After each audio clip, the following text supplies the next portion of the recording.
Good evening, everyone. We will be starting shortly in about 2 minutes. So if you could get those last snacks and those drinks and have a seat, we'll be starting shortly.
Hello, everyone.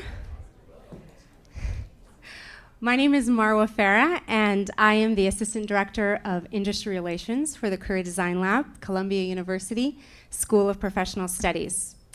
It is my honor to welcome you all tonight for our keynote, Storytelling and Vocational Voices for Humanity by Dr. Aisha Ahmed, followed by our panel, Don't Blink When Humanity Stares You in the Eyes, the Next Generation of Leadership. I'm going to start off tonight with a request. And that request is for you all to close your eyes. Go ahead, close your eyes.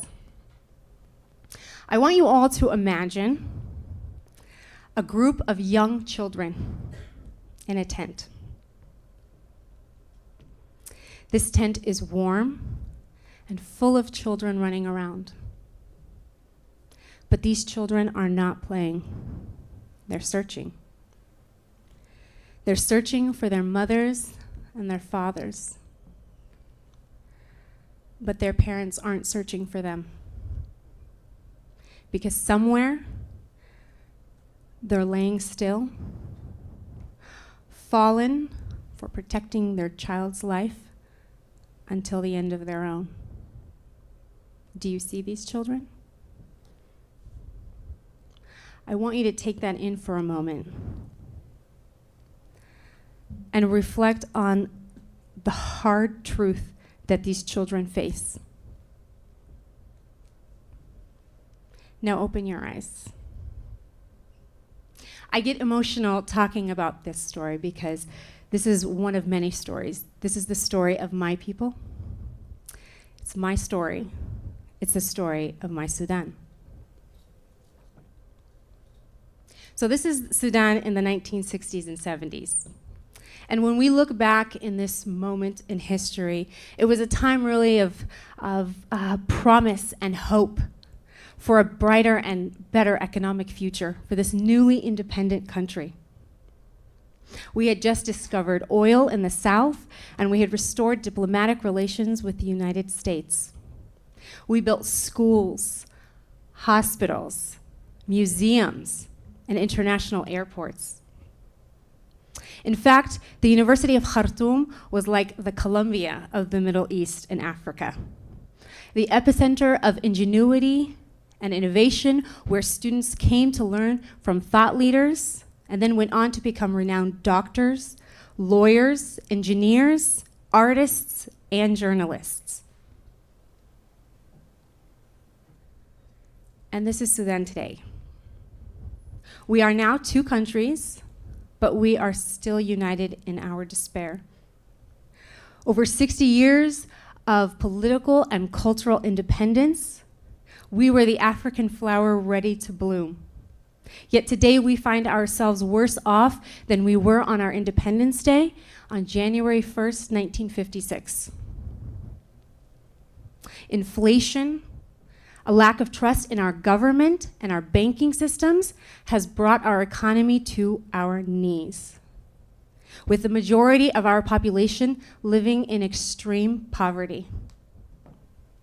The introduction and imposition of fundamental and ideological curriculum in the 1990s at every level of our educational system has reduced our focus and our funding and our research-based faculties in the sciences and in the arts, and ultimately diminished the University of Khartoum's status and legacy as a beacon of exploration and knowledge. So I ask, how does a country so full of promise come to this? Our connectedness to our politics, our societies, our cultures are based in our virtues for being human. I am you and you are I. And in order for us to survive, we must have an abundance of life breathed through artifacts, institutions, stories, and legacies that become our knowledge for a better future, a better tomorrow. But when leadership of our global action is only aligned with injustice, then there can be no vision, either at the micro or macro level, for changing our next generation. The past has become the past because we have allowed ourselves to bury it, and it is a lonely grave. But we must make my story and your story our story, so that tomorrow we can walk together. Don't blink when humanity stares you in the eyes. Thank you.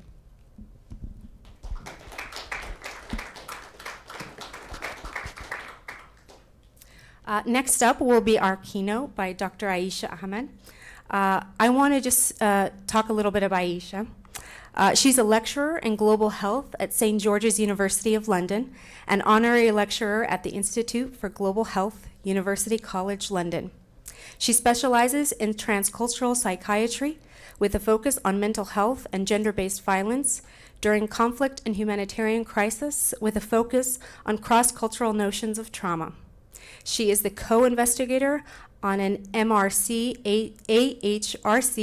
2-year project called Storytelling for Health, Acknowledgement, Expression, and Recovery, bringing together collaborators from Kashmir, Afghanistan, Turkey, Tunisia, and South Africa. Her work also includes providing expert reports for asylum seeking cases. She has published widely in academic journals and national and international media outlets, as well as speaking at conferences and public events worldwide. Her book, Humanitarian Action and Ethics, co-edited with James Smith, was published in 2018 by Zed Publishers. Please all join me in welcoming Dr. Aisha Ahmed.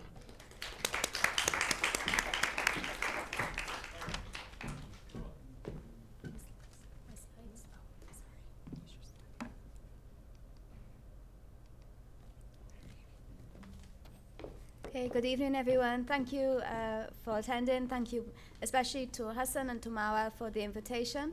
I'm really pleased to be here and to be able to have this chance to think about what it means to not blink into the eyes of humanity, but also how to synthesize our own stories into our careers and for a better change in humanity. Through our careers, we can actually become somebody, and somebody who can make a contribution to the world that we are living in. So this is a very brief background, but I wanted to illustrate it to show you how a narrative can form through your interests, through the things that you're passionate about, and through the experiences that you've had so far in your lifetime. So you can see the diversity of my background. I started with an undergraduate degree in philosophy. I proceeded on to a master's and specialized in philosophy of religion. I studied for a postgraduate diploma in psychoanalysis, and I specialized in trauma. At the same time, I was studying for my PhD, which was a combined a discipline of philosophy of medicine and medical ethics. And now I am situated in a discourse in the job title of global health. So we have to try and beg the question of, if you're coming from different backgrounds, if you got this idea around or interest in global health, we need to have people from different stories, different backgrounds, because when we're thinking about the global health of our world, we know that we need to touch every aspect of the lives that we live. So if I look back now, I can see a very clear trajectory that threads in my experiences to where I am now. But at the time, I was very much stumbling in the dark. I knew what I was interested in. I knew the question that kept me awake at night, which was always, how do women who live through war survive war? How do women who have survived survive? There are many reasons why we have the basis to our interests and our questions, and this was the question that I had, but I didn't know how to answer it until each pathway of my career took me step by step to opening up new doors and new opportunities for me to be able to create the kind of changes that I hope I can see during my lifetime. So my particular specialization now is around gender-based violence during conflict and health, in particular developing a trauma therapeutic intervention using traditional storytelling to deconstruct spaces of silencing. And tonight I'm trying to apply that notion to all of you, to where you are now, to where you're considering where you're going to be in the future. How can we talk about your own stories and deconstruct some of those structures around you that you feel may be silencing you? You will see the acronym on my slides. SHARE, some of you know it's a word for poem in many languages. This is the research project that we're working on. I have the website on my last slide in cases of interest. So working in global health, what does it mean to be a global health academic? In my work, I am working with storytellers who are suffering. I am working with the suffered storytellers. I see the stories, I see the faces that I want to blink away from because they are so horrific and they're unimaginable, that in a world that we're surrounded by such beauty, there can also be such tragedy as well. And to think about how can we respond to this suffering and respond to the injustices and violences, the oppressions, marginalizations, war and conflicts that have created this suffering. For me, the work that I'm committed to and dedicating my career, and which is synonymous with my life as well, is to think about the role of words, the way that we can use words as non-violent and peaceful weapons where we can create change. This notion of creation in the face of destruction.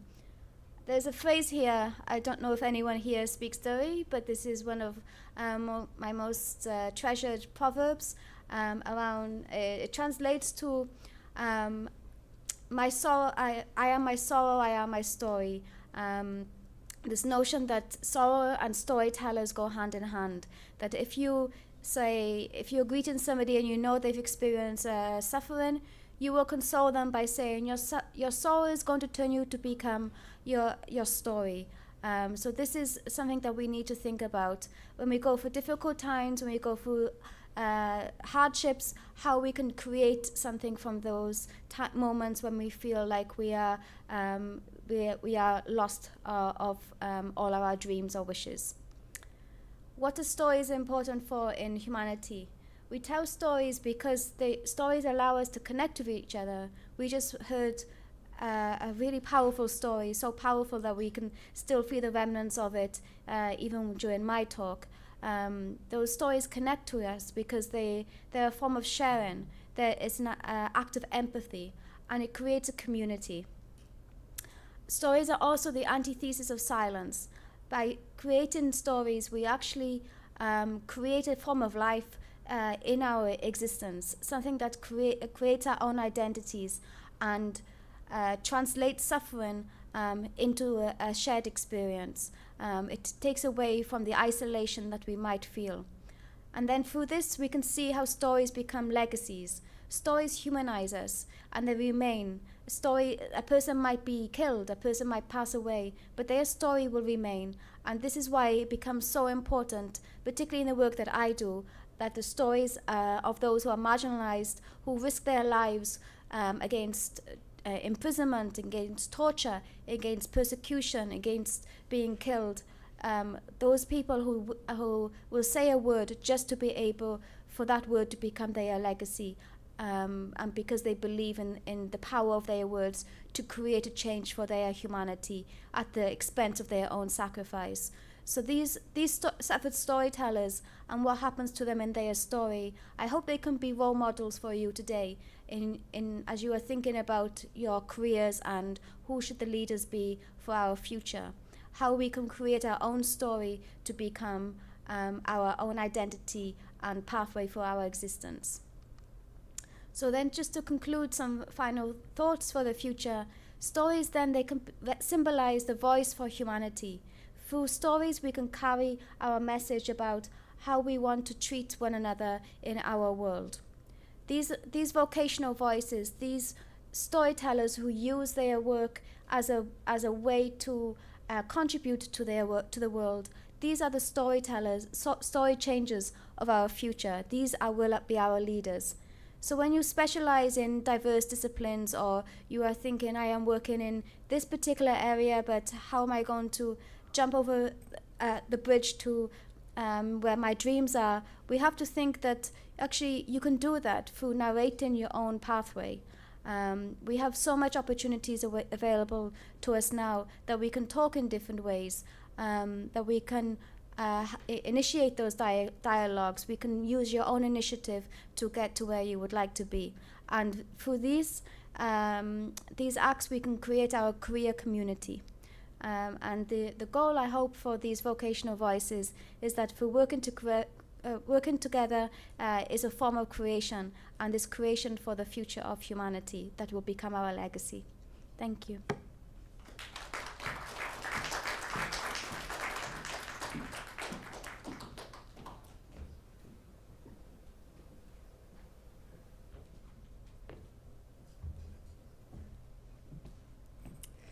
Okay, next up we will be starting our panel. Our panel today is going to be moderated by Cindy Lott.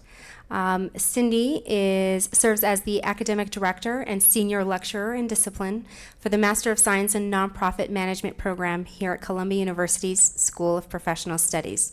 And she also teaches in the program. Prior to her current position, she served as an executive director and senior counsel to the National State Attorney General's program at Columbia Law School. And within that program, she was the developer and lead counsel to the Charities Regulation and Oversight Protection from 2006 to 2015.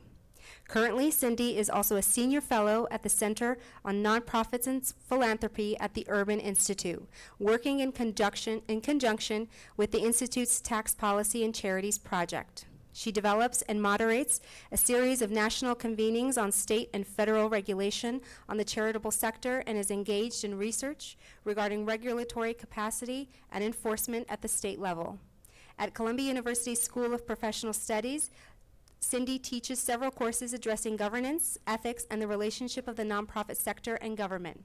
She is a frequent speaker at the national conferences in the areas of philanthropic and nonprofit state regulation, compliance, management, and government. She was selected as one of our 4 members of the IRS Advisory Committee on Tax-Exempt and Government Entities and will serve 2015 and 2018. She also serves as a member of Independent Sector's Public Policy Committee. She served as a chief counsel to the 2004 Democratic National Convention in Boston and was deputy counsel to the 2000 Democratic National Convention in Los Angeles. She has worked at large firms in several major cities in the area of employment, business litigation, and compliance. She also serves as a chief counsel for advisory services in Indiana, in the Indiana Attorney General's office, as well as section chief for administrative and regulatory I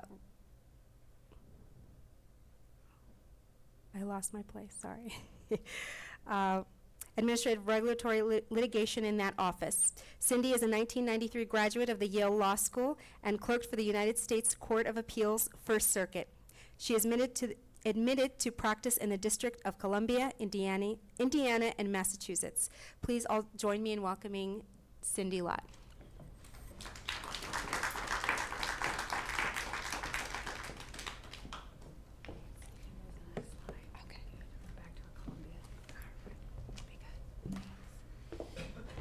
Thank you for that. I appreciate it. Way longer than that needed to be for all of the wonderful panelists that we have tonight. It's really a great honor to have been asked to be here for Career Week. I know that we've got other folks that have joined us by live webcast, but for those of you that came out tonight, I really appreciate it. And I want you to know it's very casual. You can please get up and get food and drink during all of this. It's no problem. We have an amazing panel this evening. I'm so glad to see. How many students do we have in the audience tonight? Yay, excellent. We've got some faculty possibly. I don't know. Yes, we do. That's great. And then community members and, of course, our panelists. So I very much appreciate that. It's always a pleasure for me to get to talk about something that actually isn't necessarily legal related. I am academic of the Nonprofit Management Program, but I'm really here tonight on behalf of a number of the programs that I think, I assume on the Career Week website, they have this listed. But the way that Career Week is set up, they have these panels set up for various programs. We have about 16 different master's programs here at SPS. And tonight, this particular panel is dealing with both nonprofit management, which is my program, or I should say all, construction administration, sustainability management, bioethics, and narrative medicine. So while I'm introducing and kind of framing this tonight, I'd like to go ahead and introduce our panelists who can come on up to the stage. I suspect I will actually probably stay at the podium tonight. We, of course, have our keynote speaker. Thank you so much, Dr. Ahmad, for being here. So please do come up. We have Antonio Archibe. I told him I would never get it entirely correct, but he also told me that would be okay. Kenneth Thomas, I see up here already, right? Raise a hand. Marvin Hoff, excellent. And Margaret Williams. When I first, we're going to go down just very quickly for all of you to tell us where it is that you're at and how long you have been in your field. The panel tonight is really around leadership, and it's as it's been developed by the Career Week staff, and I want to thank Murwa and Hassan and all of the others that have invited everybody here tonight. It's really about what it takes to be a leader in this particular time, this particular day and age. And it is very different. Humanitarian aid, to the point of the keynote, is endless. It's been with us historically. It's always going to be with us, unfortunately.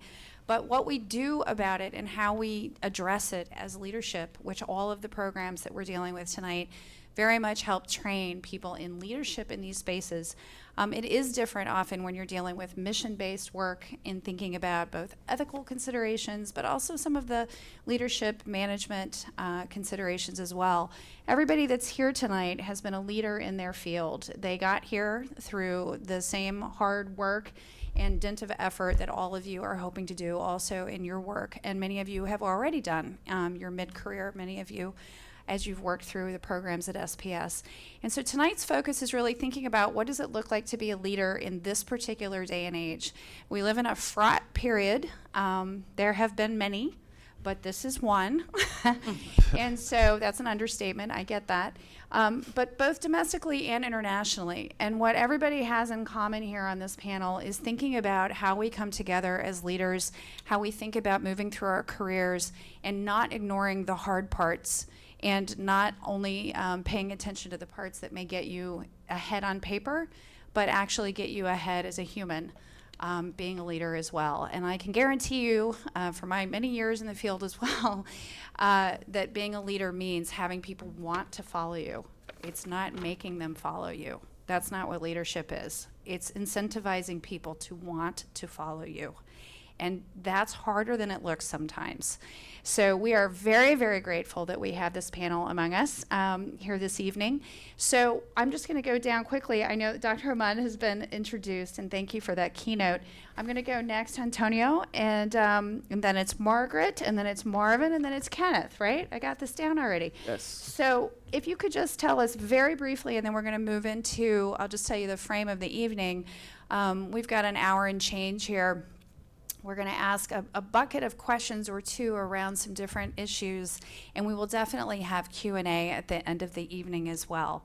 So if you could let us know where you are now and what was your very first job.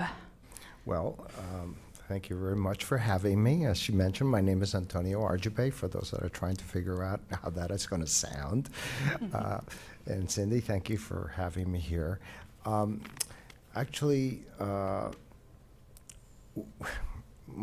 an immigrant. I was born in Havana, migrated in a ship full of children as a refugee to Europe, where I lived separated from my parents for 6 years or so, and then was reunited with in the United States. It's a very long story, but I'm trying to make it concise.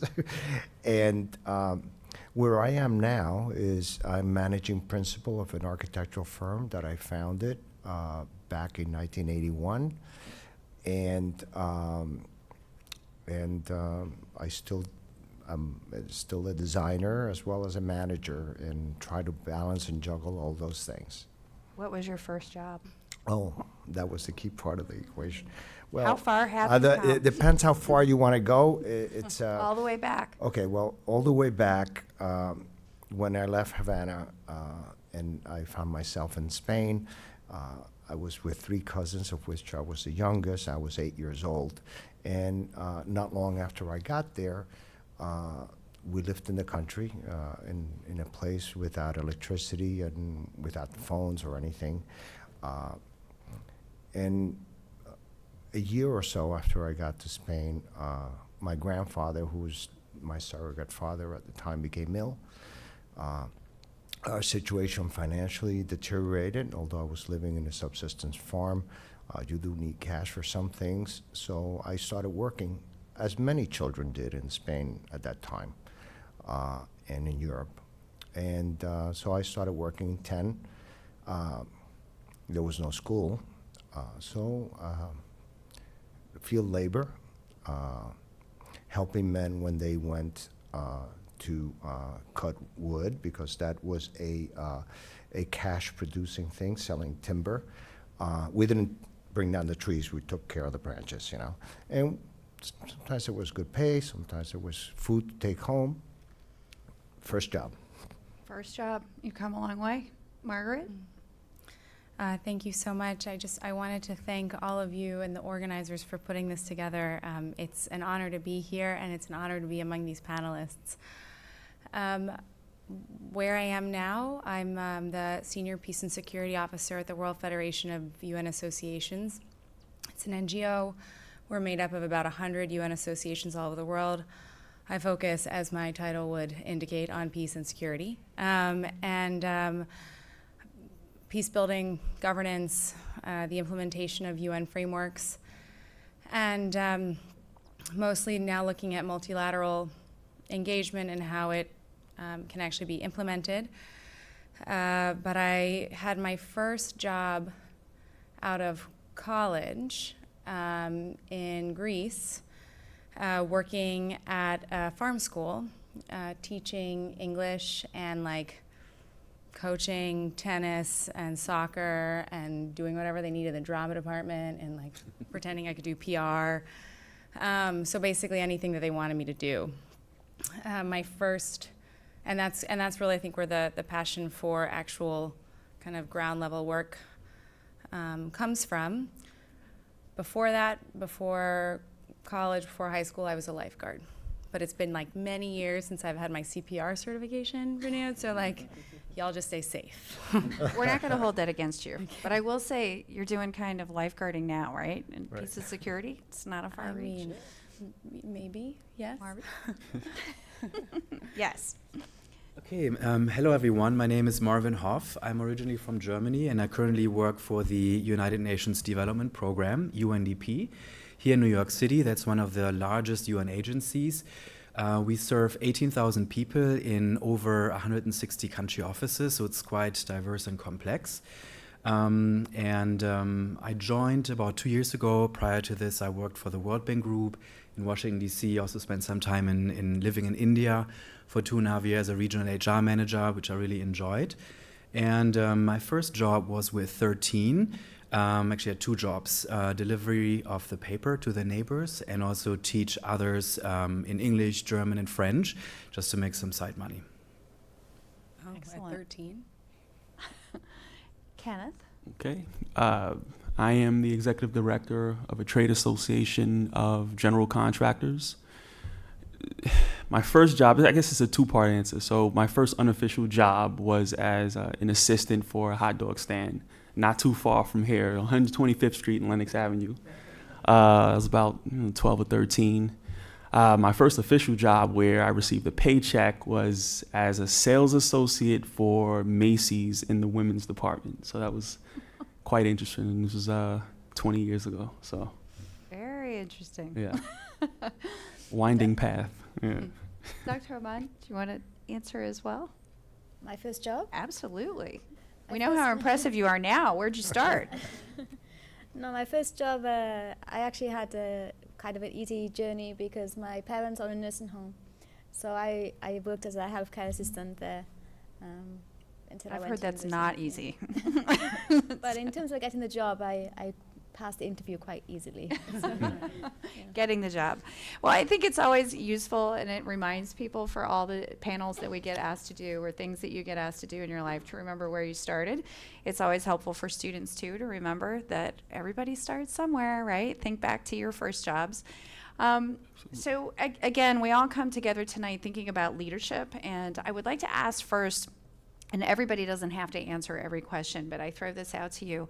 Where was, in your background, where do you think you had the best kernel of instinct or understanding what leadership really was that taught you something about leadership, which, by the way, is very different than management. Much as we teach management in our programs, management is one thing, and it takes a lot of different skill sets to be able to be a good manager. But as we say, that's distinct from actually being a leader. And in your careers, was there a moment that the light bulb went off, whether you were 10 and looking at someone else, or whether you were 30 and you realized, wow, I'm finally getting it? Was there a moment where you realized what leadership really meant for yourself or looking at others as a model? Well, I think for me, I was running a company, starting out, and when you start a company, everything's great until the first economic downturn. And when the first economic downturn comes in, you have doubts, and you look around at the people that you hired, and sometimes you have to make a tough decision about letting some people go and keeping some people. And I realized, I think, at that time that there was a big difference between being a boss and being a leader. Yeah. and your people feel it, right? Well, I started down the right path after that. Let's leave that for later comments. That's good. Kenneth? Yeah, I think when I ran my first department, this is in the private equity arena, and understanding the distinction between leadership and management being more about administration and implementation of certain objectives within kind of a certain sphere of influence. Leadership being, most importantly, I think about vision, and actually probably more important than vision is setting a tone amongst the people that you're leading. And I also thought that was really important, especially when thinking back on some of the worst bosses that I've had. I think they either lacked the vision or they lacked the ability to understand that setting a tone is really important for your staff, because if you set a combative tone or a negative tone, these people will dread to work for you, and that can be kind of deeply counterproductive in the long run. I should have mentioned, thank you for that negative models are always welcome, and everybody's had a bad boss, right? And we always think we'll never be that person. But that's really, really important, because most of us have learned from that as well. Marvin, do I sense that you have somewhere to go with this? Yes, I do. So in my current role as head of leadership development, we also look at people management skills, leadership development, and we work with business schools, including Columbia University and others. So we differentiate between people management skills, as was mentioned earlier. But looking back at my own career, I've had a few leaders that I found really inspirational, be it for their vision, for their courage of conviction, standing up and fighting for what they thought was right. But also I've had leaders where I was really impressed with their technical knowledge and the way they were able to implement vision. Because sometimes you meet people and they talk a lot, but they're not really able to implement. And also sometimes when you work for the United Nations, can be very slow, very administrative. There was a huge gremium of people coming up with a 7-page leadership framework. And this framework is so complicated, I didn't even have the patience to read it. So what our unit did is we basically came up with a summary of this, condensing all of this into 3 areas, and then defining 9 actions.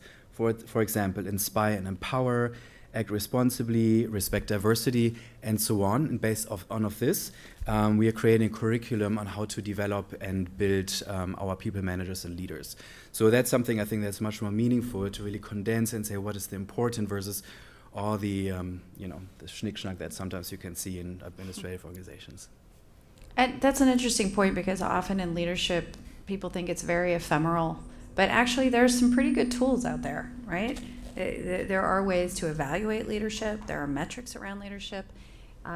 We like that. We're happy with that, and I think our employees are happy with that as well. The folks that want to actually follow, want a leader, would like to be able to say, this works, this doesn't work. It's not nearly as ephemeral as people think it may be. Other particular comments? Yes, Margaret. Yeah. Yes. No. I'd like to piggyback on a couple of the remarks that have been made. I think the best. And no knock to my current boss in case he's watching somewhere. But I think the best boss I've ever had, in reflecting upon your question and on people's comments up here, I kind of personally have deemed her to be the best boss I've ever had, because she was such a leader. And interestingly, this is when I was in the private sector. Right after Greece, I worked for a law firm, boutique law firm, corporate immigration, dealing with a lot of like really high stress clients' needs, et cetera, under at times dicey circumstances. And my boss happened to be the partner, and her level of like intelligence would just blow anybody's mind. She picked up Arabic. Like, who picks up Arabic? She picked up Arabic in a month when she lived in Saudi. She had everybody's cases memorized, including if they had like 4 children and been in the country for 20 years and were still trying to get a green card. And she was always nice. And I think that has always really stayed with me, because it doesn't matter how smart you are, how well you can execute, how impressive your intellect is or your resume is, if you're not kind At some point, people will perhaps not turn on you, but they won't like working for you, and they won't work as hard. And I have always really admired her, and I worked really, really hard. And that was like many years ago, 15 years ago or so, and she still stands out in my mind. So she had all the brain power, she had all the management, but she was also just very kind to everybody, and that set the tone. Well, I really appreciate those comments, because so much of management is easy when things are going well. It's easier to manage when things are going smoothly. But leadership typically comes out when things are not going well, when you're under dire circumstances, when you're under duress in an organization or in a situation that really just the culture or the geography or whatever it is that's going on, the political situation is very tough. And sometimes that's when it's really the crucible for true leadership. But it's nice when you can recognize it and acknowledge it, even in the moments when it's not. It matters. So, Dr. Rahman, you're the last one that hasn't answered this, so we might as well give you a go on this question. Yeah. But it's important. It's an important question, but it's hard for me to answer, because even when I was thinking about tonight's panel, I've never viewed myself as a leader, and it's still very hard to do so, especially in academia. In terms of great bosses, I have a great boss, and part of the reason why he is so great is because I have freedom. I have freedom to develop my own ideas and thoughts, and in that sense I can see how leadership then becomes a way that we can create new paths, but not working in silo. But I cannot survive unless I work with other people, and I don't work with other people in order to survive. I work with other people because of what we can create together, and that just happens to be good for my survival.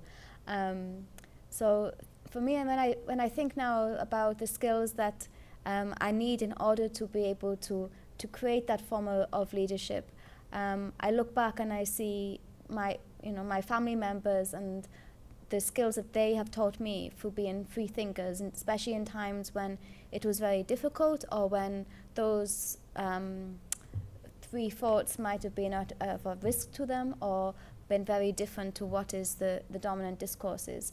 And I find myself often in that situation in the work that I'm developing, particularly in global health and mental health, and bringing in more humanities-based methodologies, or talking about stories and suffering instead of talking about prescribing medications and diagnosing a psychiatric disorder.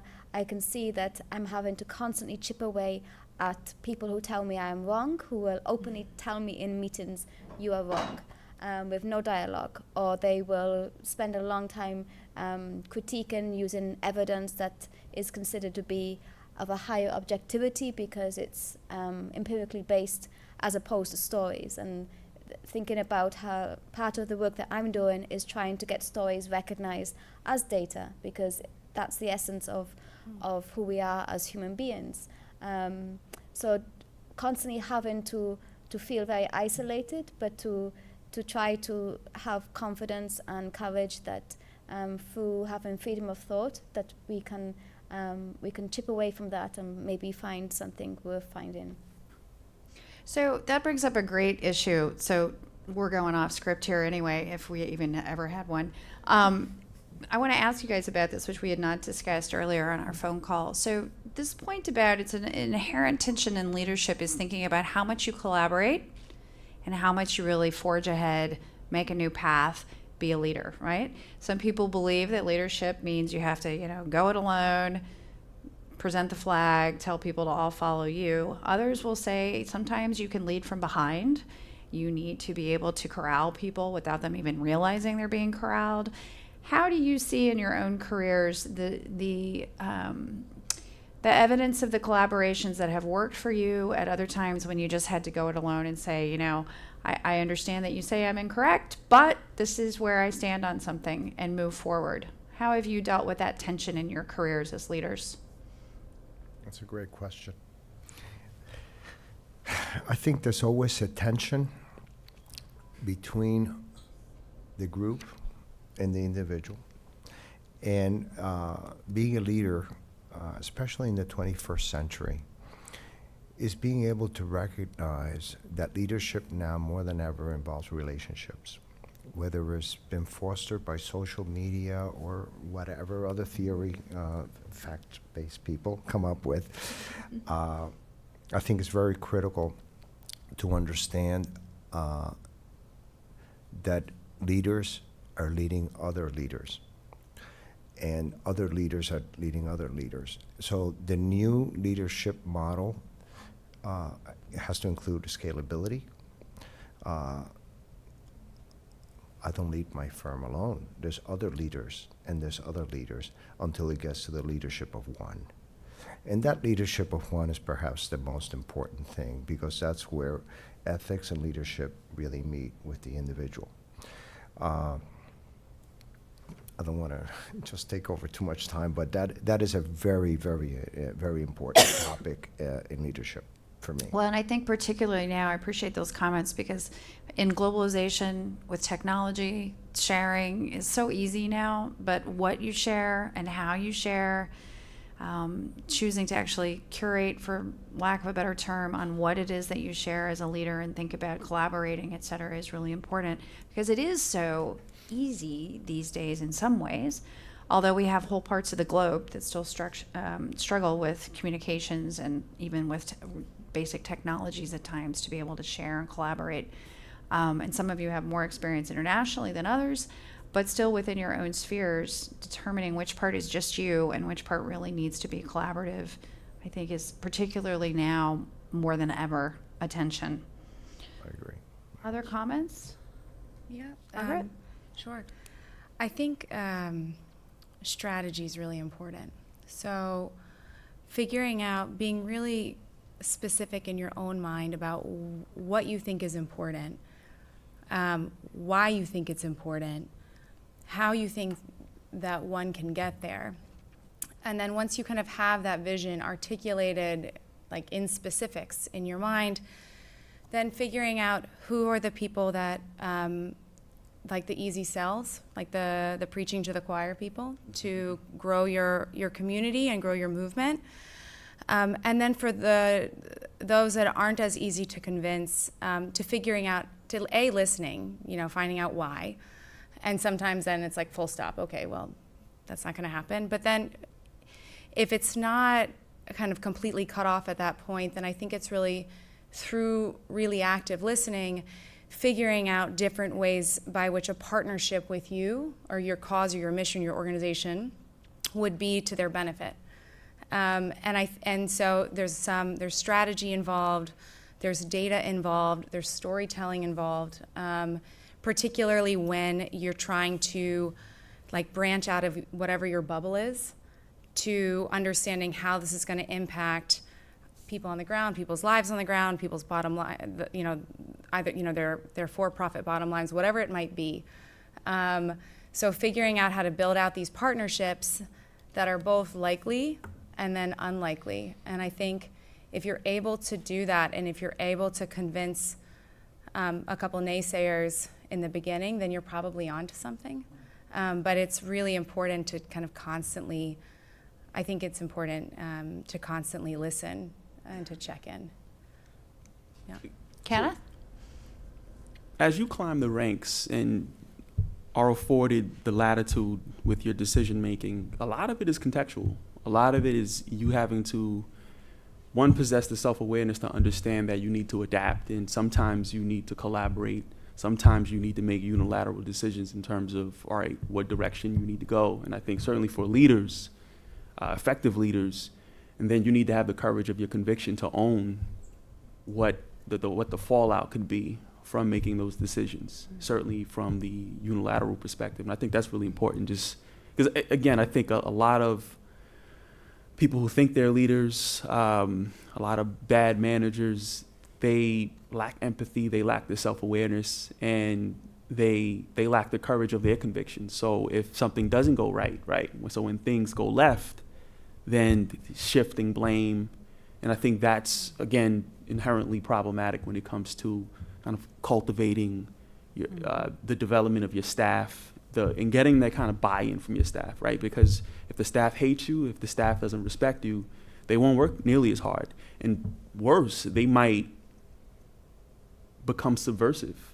and seek to undermine your efforts. So you have to be very careful about people management. And because like I think the reality is this, I think, and we've seen it with this kind of the Me Too movement. There are a lot of toxic, dangerous, sociopathic people in leadership roles in this country. And so I think that has to be kind of recognized and addressed. And you need more decent people and people with empathy and that can recognize that there's value in the people that work for you. And I think those things are really important. And part of it is, again, is just what's the context? Yeah. I Marvin, would did like you to have touch on the concept of the bubble. So when I joined UNDP almost 2 years ago, and we looked at the staff data, we saw that a lot of the people have been with UNDP for 20, 25, even 30 years, and some of them have never worked anywhere else. So for us, which we are a very new team, we've worked at different UN agencies, World Bank, I've worked for Accenture Management Consulting, I've worked in the private sector. That was really something where I'm touching a little bit on the careers. We also thought being a leader or a technical leader means to disrupt. So bringing in business schools to partner with us really was a concept that a lot of the other UN agencies don't like. They say, well, we do this, we have the UN Staff College, they know how we operate, but the world changes faster and faster, so it's not really sufficient anymore. And I believe working with the best business schools really brings the innovation and the change that we need. And also, we don't have so much money, but we're a strong brand. So when we work with the private sector on innovation labs, etc., they love working with us. So we have to be better brand ambassadors, better communication, outreach to really engage the private sector to partner with us to work on development solutions. So I think that's also how we can influence and being a little bit of a disruptor and leveraging our partnerships with the private sector to have an impact for the clients that we serve. So it's interesting, as many of you have brought up very different issues here, even though they're thematically related, and I hear ethics in part of it. We've obviously talked about collaboration, people that want to undermine at times. Ken's point also about just morale. That's a big piece around leadership. If you're managing well, it doesn't necessarily mean you have to concern yourself with morale often. I hate to say that, but if you're a good leader, you do. Very much so, right? You need that. So management's a little different situation. I'm curious what each of you believes would most imperil the work that you do as a leader. Does it bother you? Not so much. If somebody says, you're just incorrect, Dr. Ahmad, I'm quite sure that you have no problem with responding to that person. But what is it that most imperils or worries you about the position that you have that would cause you to be unsuccessful as a leader or being able to get people to follow you where you need to go in some very serious circumstances that all of you deal with? For me, I think everything will come from inside me.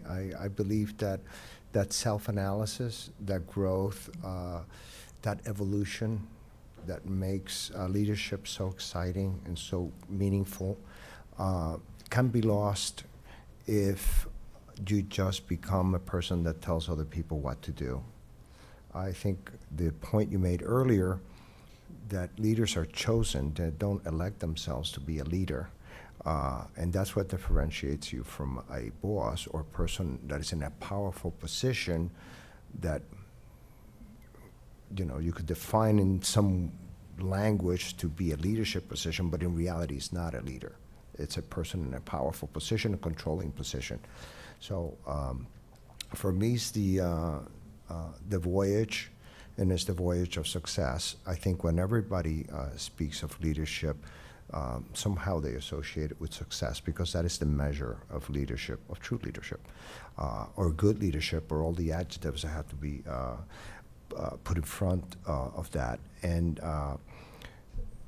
to me, the success of that is going to achieve your maximum potential as a human being in order to really understand who you are.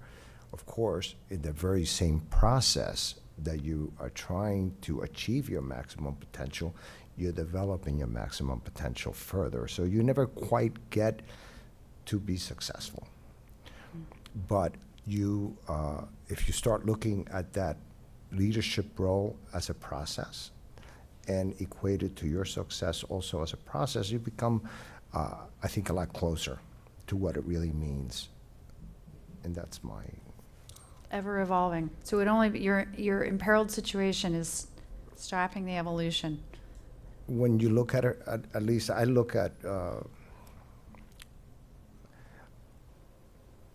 it from a very ethical point of view. I have looked at the meaning of the word leadership. I thought about it because I understood how important it was. For example, I'm an architect, to not only do great architecture, but to make great architects. So the contribution in what you do as a person in your daily life is very, I would say, is 360. It's not just going in one direction. You have the ability to influence people. You have the ability to, clients are people. Sometimes I forget that clients are people, but you can influence people that work for you through mentorship. You have a lot of ways that you can exercise the three things that really, in my mind, make a leader. I've looked at the word leadership, and I've researched it, and I've come to my own conclusions as to what I feel about it. And to me, it really boils down to vision, service, and sacrifice. And those three things eliminate all the other adjectives that I've seen necessary to good leadership, effective leadership. And when you embrace, and vision is a big part of being, is often a classic definition in leadership, but I'm not using vision in the sense of the passive word of vision, where you sit and you have a vision. No, vision in the traditional word, in the traditional sense of being able to see, actually have the foresight to be able to guide other people whose vision, either through lack of education or experience or whatever, cannot get to where they want to go. And then you understand you're providing that vision is a service, and that in order to be effective, you have to commit certain sacrifices. You have to give some things up. Excellent. Other viewpoints on what would most imperil, which obviously concomitantly means what's the most important thing that if you lost it or it was absent in your world would imperil your leadership? Yeah, Marvin? I think for us, when our team joined, we looked at how the leadership development budget was spent, and most of it was spent for the top 200 senior leaders out of 18,000. And we thought, actually, that's not right, because we actually believe that everyone can be a leader. So one example, for example, is to translate this leadership framework into French and Spanish, because a lot of people don't speak English that work for the United Nations. So even a driver who's driving very senior people around, he has a very important role, especially in hardship locations. So he can be a leader by taking action, by being responsible.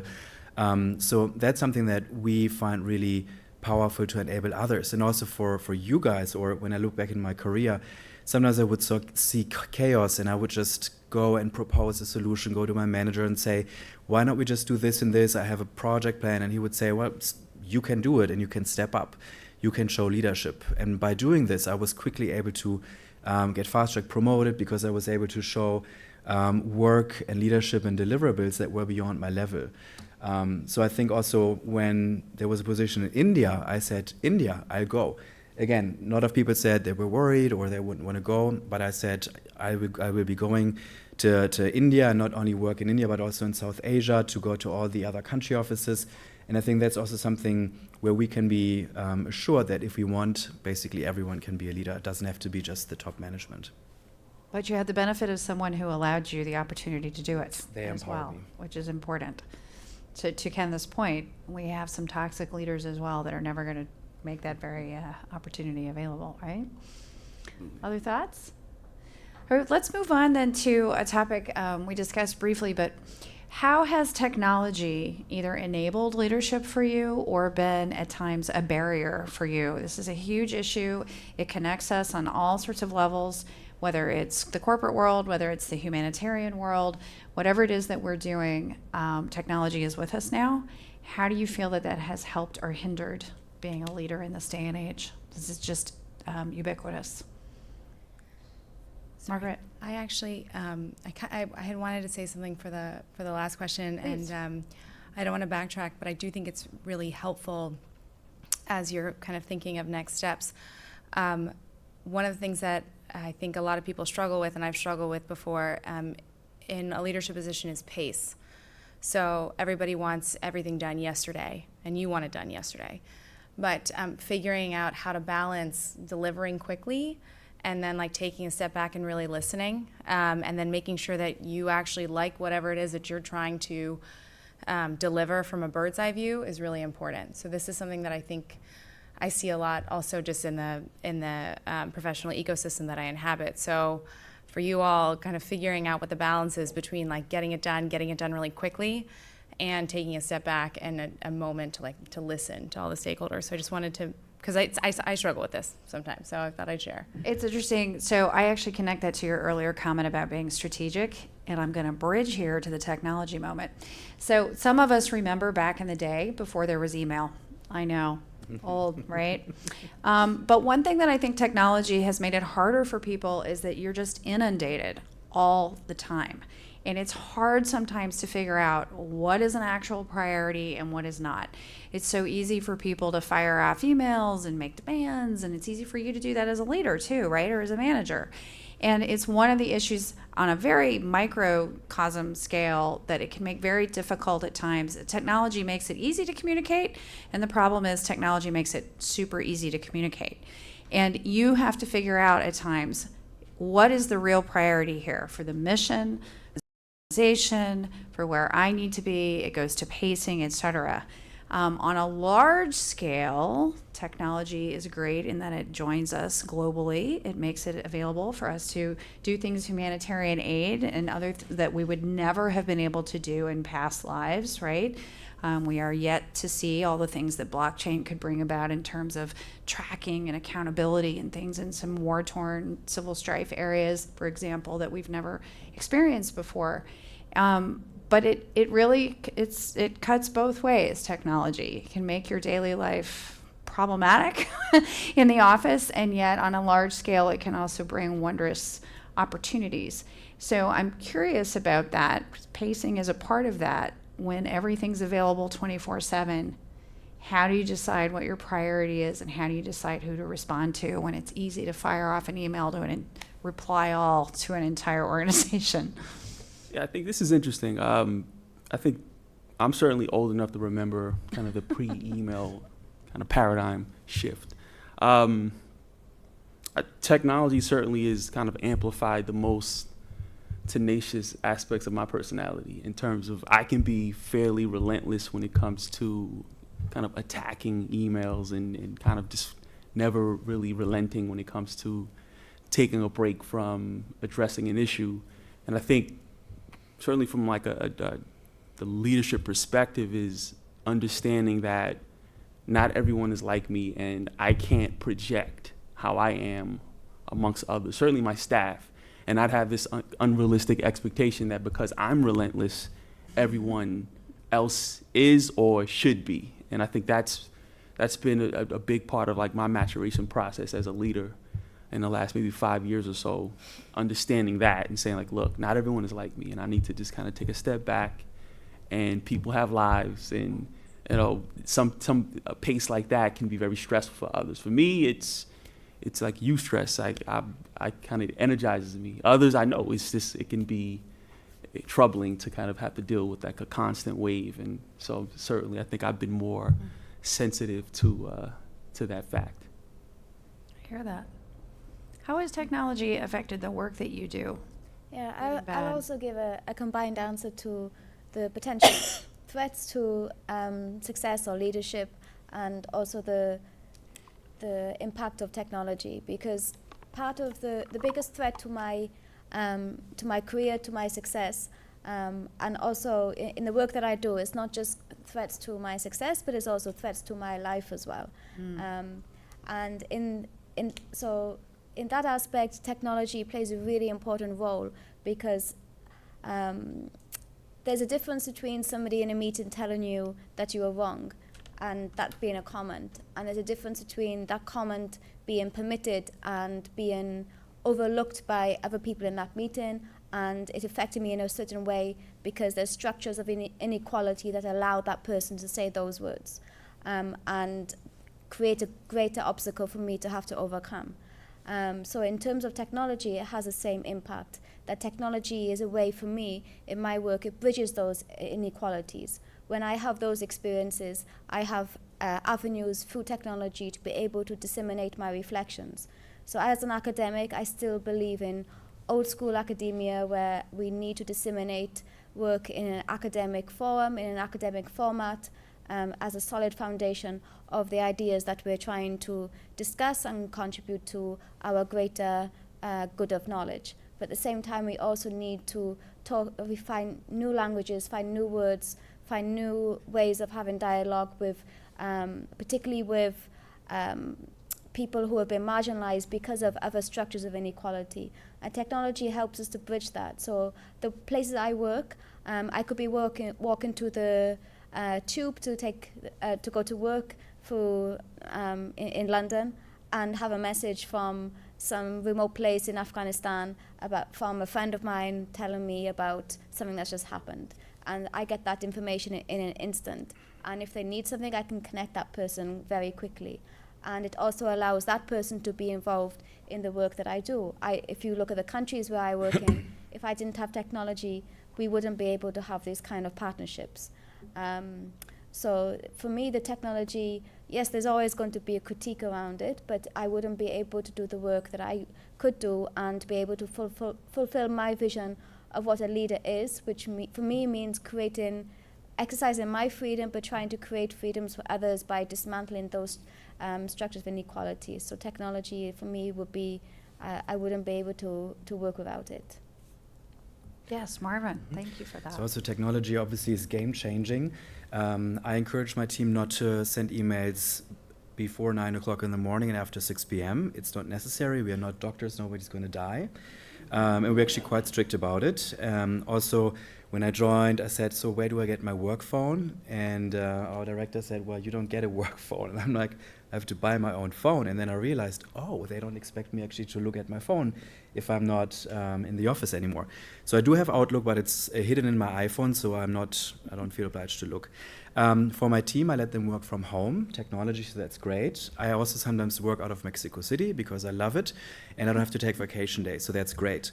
From a learning delivery or leadership delivery perspective, for example, we partner with LinkedIn Learning or Coursera. That means a lot of people in the fragile and conflict-affected countries, they can now get university certificates around leadership development, innovation, etc., through technology, which enhances their career opportunities, etc. So I think that's a great advantage, which 10, 20 years, obviously, we didn't have. Everything was workshop-based, and they all would fly to New York. In addition, we can promote and give thought leadership, for example, on LinkedIn. We can find great interns through the network, and also we have built a partnership actually with Lululemon.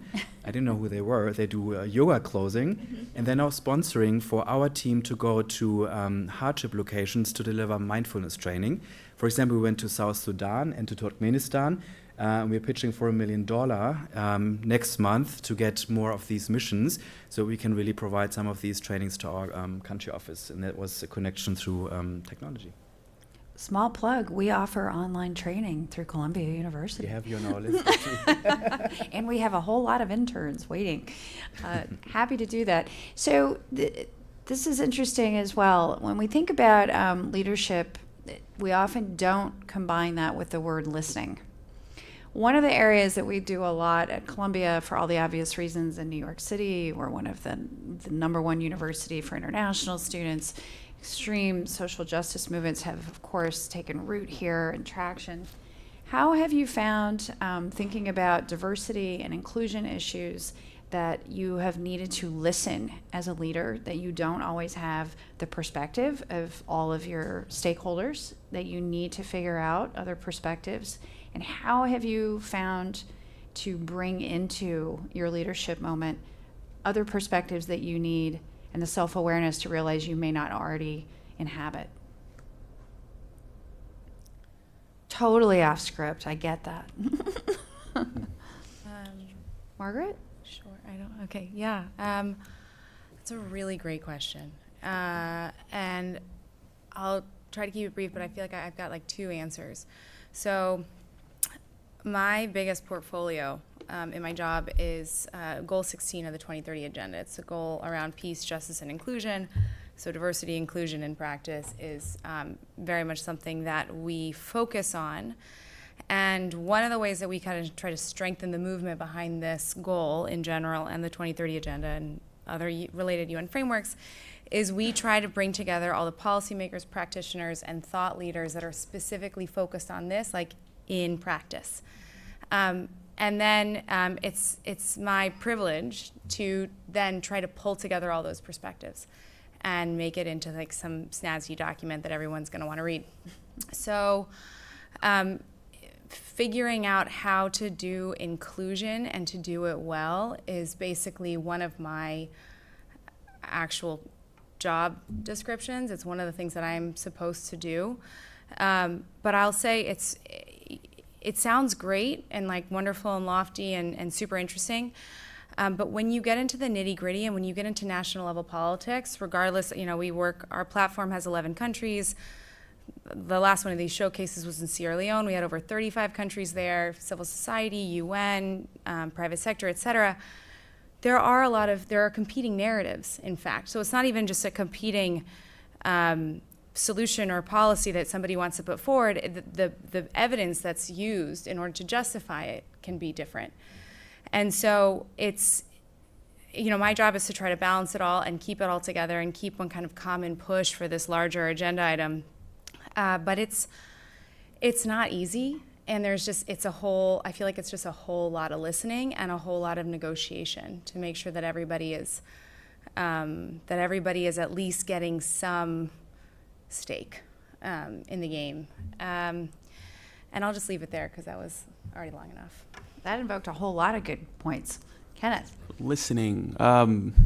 So working in the construction industry, I think by and large, certainly in New York City, it's inherently racist and sexist. And I think that's just a reality that the industry is having to reckon with, certainly in the 21st century.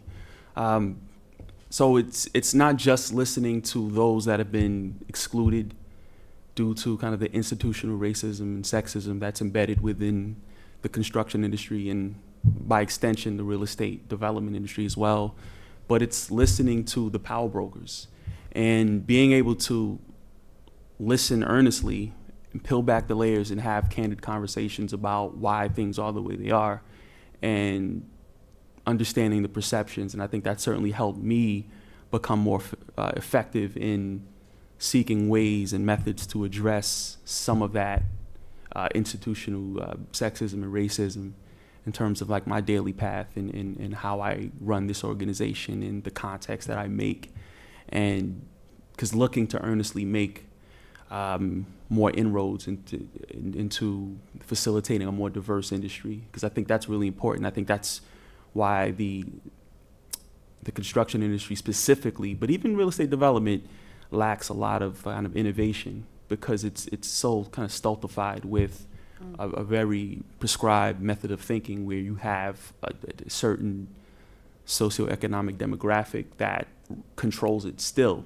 And I think there's a recognition, grudgingly so, by at least certainly the people that I speak to, that they recognize that, okay, they might need to kind of expand their kind of sphere of influence and consider the non-traditional kind of applicants and the non-traditional subcontractors and non-traditional architects, so that you can cultivate an industry of innovation. I think that's really important, certainly within my kind of arena that I operate in. And requires listening. Yep. To do it. Marvin, let's and then we're going to go to Q&A. So by training, I'm a psychologist, and I thought it's almost going to be like a superpower where you learn how to analyze people, you look at their body, what they wear. And after years and years, all the statistics, etc., I had to realize, just ask them, how do they do, what do they want, etc. I remember when my senior director at the World Bank, he met with me about this India opportunity, And he was talking about me, how I was feeling, my family, and I'm like, is this even appropriate? And then I realized he's actually interested about my personal life to see if the India role would be a good fit. And that was a huge lesson learned, to really being open and being interested in life stories and the stories of your staff, and really show them that you care, because then you can better understand in what environment they are and how you can support them as a leader. That's great. That's a fine line, right? Getting personal can be very fine. Let's go to Q&A. I'm going to say my very last question. We won't be long till after Q&A. Questions from the audience for all of these leaders? You can step up, or we can bring the mic to you. Don't make me call on you, because I will. Yes. Hello, I'm Roger. Hey, Roger. Thank you so much for moderating and leading us tonight, and thank you so much for all your comments. I feel so fortunate to be among 30 people on a winter night talking about this rather beautiful subject, which means we care about something. I'm really moved being here, hearing you, Margaret, speak about kindness and sort of EQ above IQ at times. And Kenneth, to hear you talk about empathy as well. About 6 years ago, the New School contacted me to develop a course to teach empathy at both the graduate and the undergraduate level. And my work within schools and organizations is to foster empathy and emotional intelligence through play and adults coming together and talking about what happens when we confront certain beliefs about each other. And I'm curious what it is you're doing within your organizations or what you're seeing to actually create a culture of learning around fostering empathy and fostering EQ or LQ, which is the love quotient, which is a word that we're all circling around talking about, but love has a place in this conversation as well too, I think. So I'm curious to know if you're seeing work like that, or how you're seeing it's being developed within your organization or organizations you know of. Thanks. Yeah, well, I can speak to that. So my organization, we either sponsor and help facilitate sessions between general contractors and developers and minority and women business owners, or specifically subcontractors, because we think there was a huge disconnect in terms of, all right, what are the specific characteristics that a general contractor would look for in awarding a contract to a subcontractor. And I think we recognized that they weren't really talking to each other. It was either trying to engage each other through intermediaries, or it was developing these preconceived notions about, well, the reason why I'm not securing a contract with the general contractor is because they're racist, or it's an old boys club. And there might be some elements of truth to that, but it's also, are you qualified to bid on a particular job? And I think we've made some significant inroads, certainly last year, in pairing and creating like a mentorship dynamic between general contractors and developers. And so these being the business entities that would award these contracts, and pairing them with the subcontractors, and kind of identifying, one, there's certain commonalities amongst all the businesses within the construction arena, and there being this mutual recognition that they both there's work that needs to be done on both ends in order for us to facilitate kind of the end goal, certainly for me, is more diversity and inclusion in real estate and development in New York City. Others around this? Margaret? Sure. So I work in a really small office, so we don't have kind of any outside mediation help to come in, anything within HR, any kind of programming in some sort of professional development capacity to work on this. I would just say that because we are a really small team, and also because we have an open office, there's like a built-in accountability mechanism there, and we work like way up kind of the organizational chain and way down. And so you need, for high level events, you need the people at the top. To get the people at the top, you need to have their assistants call you back, right? And then for other types of kind of events that we'll put on, because we do everything, we realize how critical everybody is to actually making something go and making something fly, and therefore place a premium on fostering relationships, which is something that has come up in this panel discussion with everybody. Basically being kind to everybody, and I know it sounds cheesy, but it's very effective, and it's also a really, really just nice way to be. So there's a strategic value in it. And I think because, again, we're all basically operating on the same page and we're all pulling so much weight, it fosters an environment where we try to do good by doing well. But we're not at a point where we can kind of hire anybody to help us, and I'm sure we could do it a lot better still. One of the benefits of kindness is that it's just so darn cheap, right? It's a great investment.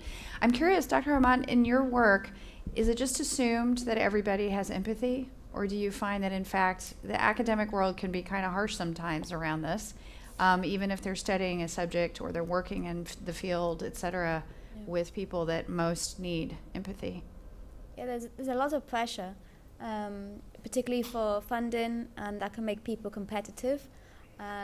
There's also a danger of becoming very desensitized from the work that we do because we're constantly surrounded by it, and leads to sometimes helplessness when we realize actually, we're not going to be able to fix this problem even if we keep on working on it for the rest of our lives.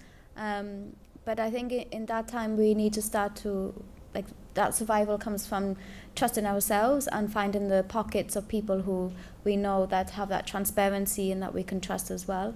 I think there's more I'm seeing now as I'm spending more time progressing further, that there's more recognition perhaps of having more programs to accommodate for our own experiences of, well-being is the right word.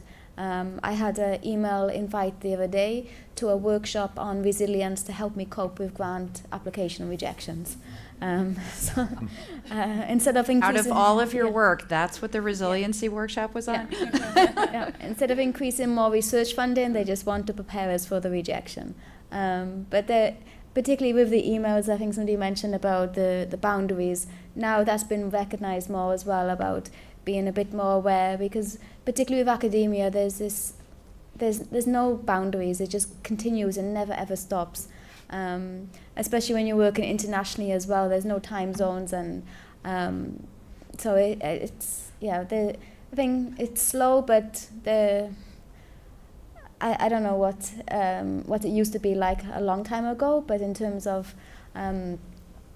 thinking about how to improve our well-being in order to do better work, I think there is greater recognition there as well. Great question. Yes, we have another one over here. Hi, my name is Corinne. Thank you for speaking tonight. It's kind of two questions. The first one is, since leadership also involves self-awareness, you have to have a certain level of self-awareness to understand your own capability and skills, as well as assessing the people you're leading. If you were to recall one time or different times in your lives that you could change or that you can overcome, how would you express that to your younger self? Like, what advice would you give to your younger self that you had different levels of self-awareness at? When you're younger, you're not as self-aware, but you're here today, which you've established a certain level of self-awareness. What is one tip or some suggestions you would have given your younger self to overcome the obstacles? And the second one is leadership, I think, also involves resiliency, because not everyone's going to follow you or not everyone's going to listen to you. So it has to take some level of resiliency. With millennials having to work multiple jobs and having probably multiple toxic bosses, what is some advice that you would give to people to maintain resiliency and develop their leadership skills? And I would say on that second question, that's related to the last question that I want to ask the panel tonight. So let's stick with your very first question around your younger self. You got your moment. You got 2 minutes to tell your younger self. Absolutely. if I could go back 20 years, I think I would tell my younger self, you live and die by your network. And I think it took me a really long time to acknowledge and embrace how important leveraging your networks, certainly in the professional context, is. And I think that'd be the first thing out of my mouth. Like, look, take that seriously. And I would tell all of the students in here, that's almost this critical. I would even say it's almost more important than like your actual aptitude for whatever it is that you aspire to do. And I think that's probably one of the reasons why you attend Columbia, because Columbia is not just about kind of the academic rigor and the brand equity of this Ivy League institution. It's about accessing this network. So your classmates will be the future leaders of tomorrow, and you'll be able to tap into that network. And that was just something that I was very stubborn to embrace, even though I had an older sister who attempted to kind of instill that in me. But I felt like I just through sheer will and talent that I could achieve in a silo. And I learned some harsh lessons, and it kind of ties into resilience. And it really took like a quarter life crisis for me to really understand, like, okay, I need to kind of recalibrate and understand that I need other people to help with my ascension. Mm-hmm. So. Well, some of the very strengths of good leaders, the work ethic and the ability to do it and do it late, early hours and all those things, also have the added burden of, yep, you're alone a whole lot of that time, and that's not necessarily the way to go. Mm-hmm. Other commentary on what you'd say to your earlier self? Yeah, I was going to mention, if I had to go back, or if I could go back, the first thing I would say is please develop some patience. just be patient. It's going to happen, especially if you're in a leadership position where you're going to be mentoring people. You question yourself, how good am I doing? Why isn't he coming around? Or she fast enough? Or am I doing the right thing? Sometimes it's like watching a plant grow. You just got to give it time and give it the right environment, and that's what you need to do. You just need to be patient. Dr. Ahmad? Yeah, so I would probably tell myself that to pick carefully whose words you choose to believe. I had lots of different voices when I was starting out. Some of them were very positive, some were very negative. And now I can see that even though those were from individuals who are older, and therefore I automatically respected their words, that if somebody tells you that you cannot do something, then they are coming from an insincere position. And I carried those words for a long time. So now if I look back, I probably would have dropped those words much quicker than it took me to do so. Fair. Margaret? Great question. I would say first thing would be like to take a break, because I think, we do get really stressed out and like we overthink, we overanalyze, like why hasn't somebody gotten back? It's probably fine. Go to sleep, go for a walk, like de-stress, because the more anxious you become, you're not necessarily going to execute as well. That lesson has taken me quite a bit of time to learn. The other thing I'd say is that if somebody is giving you an opportunity, take it. I think kind of going back to what you were saying, part of the kindness thing is also an empowering, to empower the people around you.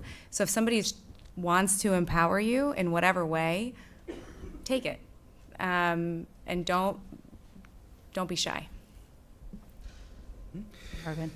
For me, I would advise myself, go slower and observe your environment and understand the culture. For example, when I came from Accenture Management Consulting to the World Bank and I would work hard and expect it from the others, that was not received very well. And also we did a 360 feedback. Everybody was nice, but when I got the results, I was shocked. And they said I'm just too overpowering, etc. So lesson learned, you can go slow, observe. Excellent. I'm going to throw in an answer to this, Corinne, even though you didn't ask me. One of the things I learned, and I think it comes from everybody that's got a serious work ethic, and we were raised that way, hardcore, work hard all the time, efficient work beats long work every day of the week. And it's something that you learn to be as you grow older and you mature in your relationship with your job and your career and your other people. But find the efficiencies that you can do and the priorities that really matter, because it's amazing how much time we spend spinning wheels only to find out later that it really didn't matter. So it's key early on. So we're going to end tonight with a lightning round. I'm going to start too. The question, one answer from each of you. If you had to give advice about the one thing that graduate students, many of whom are mid-career and already have been working in their lives, what's the one thing you would say that they need to try to do that matters? And I'm going to kick it off by saying, find a mentor or two.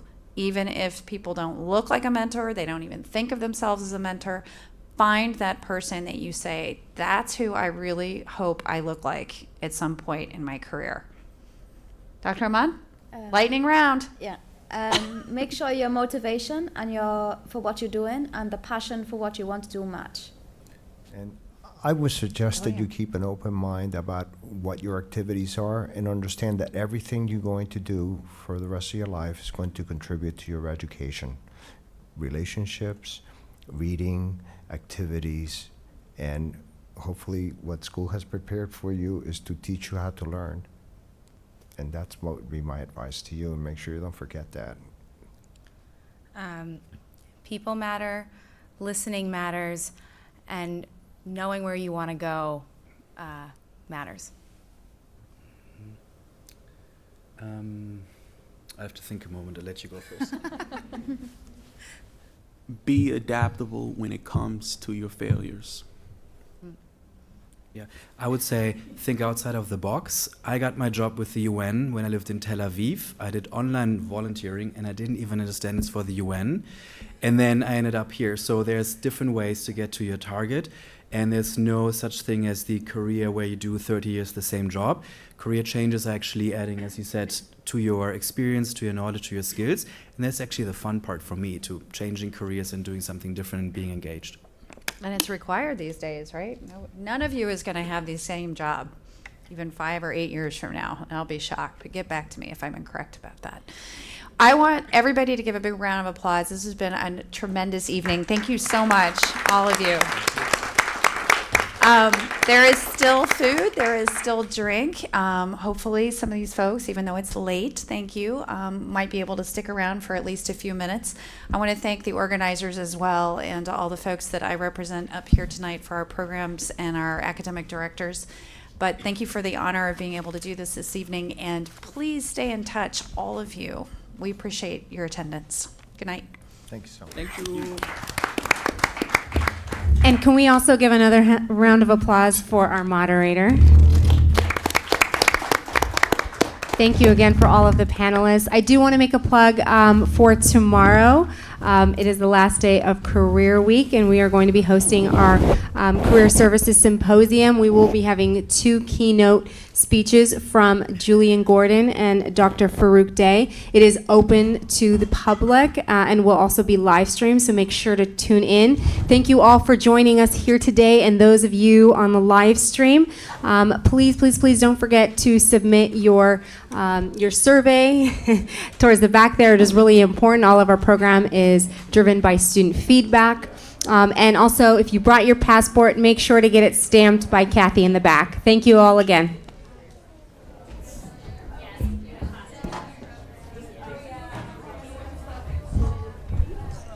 Or you want like this?